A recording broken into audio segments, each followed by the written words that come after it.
1966 में हरियाणा बना। ये मैं कुछ मोटी मोटी बात बता रहा हूं आपको। 1966 में हरियाणा बना।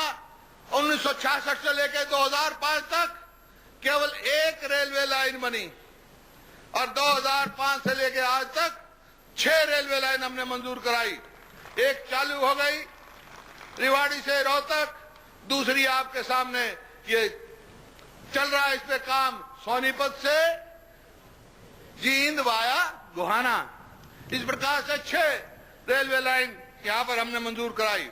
गुड़गांव को मेट्रो से जोड़ा, फरीदाबाद को मेट्रो से जोड़ा, बहादुरगढ़ जो है मेट्रो से जुड़ रहा है। अब कुंडली का नंबर है, अब कुंडली भी कभी हम जोड़ेंगे। इसी प्रकार से बिजली का, बिजली एक ऐसा मुद्दा है क्योंकि बिजली विकास की धुरी है। बिजली पे सरकारें बनती थी, बिगड़ती थी। भाई ईमानदारी से बताओ, 66 से लेकर 2005 तक कुल 1 कारखाना लगा और 2005 से लेकर अब तक हमने 4 कारखाने लगाए हैं। और बिजली की समस्या बिल्कुल जड़ से उखाड़ के फेंकेंगे हम। ये आपके सामने आर्थिक स्थिति के बारे में मौलाना साहब ने आपको बता दिया कि आज प्रति व्यक्ति आय हो, प्रति व्यक्ति निवेश हो या आपका प्लांट बजट का प्रति व्यक्ति खर्चा हो, खेल हो, कृषि उत्पादन हो, सब में आज हरियाणा नंबर 1 पर है। ये बातें आपके सामने हैं। लेकिन आज सब इकट्ठा हुआ है हरियाणा, कुछ राजनीति की भी बात कर ले। ये तो विकास की करी। भाई राजनीति की तो बात यह है कि आपको मालूम है आज से कोई 10-11 साल पहले मैं एक दुर्घटना में फंस गया था। मैं यूपी में जा रहा था, हरिद्वार में गंगा में गिर गया। 8 घंटे ठंडे पानी में रहा, कोई मेरी उम्मीद नहीं थी और मैंने सबको अलविदा कह के नीचे चला गया था। लेकिन भगवान की देन थी कि एक पीछे से पेड़ आया, शायद भगवान ने भेज दिया होगा, उस पर मैं बैठ गया, लेट गया उस पर। और जब गंगा के किनारे बच के निकला, जब मैंने एक संकल्प लिया था, मैं कहा हे भगवान, हो सकता है अब से पहले मेरे से कोई गलती हो गई, लेकिन आज आपने जिंदगी बख्शी है मेरे को नई। जब तक मेरे सांस में सांस रहेगा, बिना लोभ, बिना लालच, मैं हरियाणा के लोगों की सेवा करूंगा।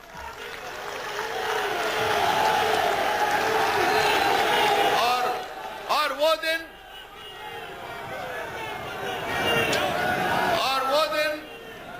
और आज का दिन मैंने मुड़ के नहीं देखा, और जो आपसे वायदा किया था उसी पर अटल हूं। ये मेरा नहीं है, ये मेरा वायदा आप लोगों के लिए है। ना हरियाणा के लोग झुकेंगे, ना रुकेंगे, और साथ मैं रहूंगा।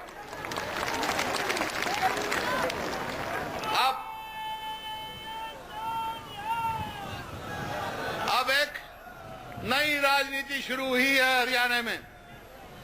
क्या नई तो नहीं है, पुरानी है, क्योंकि यहां विभिन्न राजनीतिक दल गठबंधन करते हैं।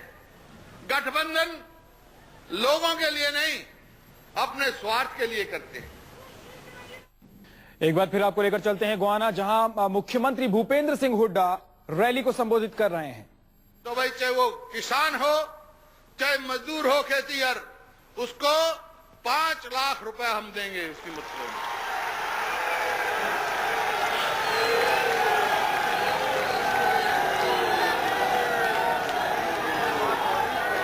अभी तो शुरुआत है, बैठ जाओ, शुरुआत है, बैठ जाओ।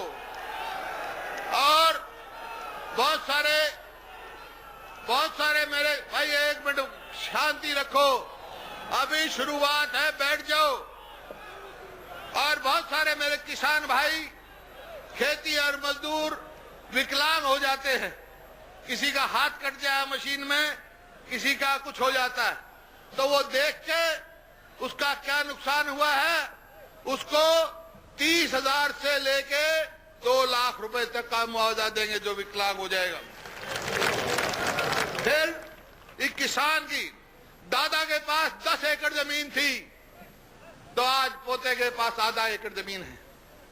इसकी आमदनी कैसे बढ़े, उस मजदूर की आमदनी कैसे बढ़े जिसके पास जमीन नहीं है, गांव में रहता है, तो उसकी कैसे बढ़े भाई?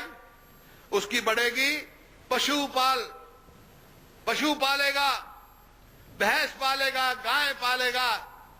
हमने यूनिवर्सिटी भी बनाई, लेकिन कई दफा क्या देखा, यहां आपके गोहाना में भी एक गांव में हुआ इसी प्रकार से, एक सुनाना में हुआ। मेरे पास खबर आई कि क्या हुआ भाई, बोला एक किसान था, उसके पास 3 भैंस थी और दुधारू भैंस थी, दूध देती थी, उसके बच्चों को दूध मिलता था, आमदनी थी, लेकिन वो एक किसी बीमारी में मर गई। वो रोता मेरे पास आया। मैंने उसी दिन ठानी कि भाई ये कहां से को करेगा, तो हमने फैसला किया है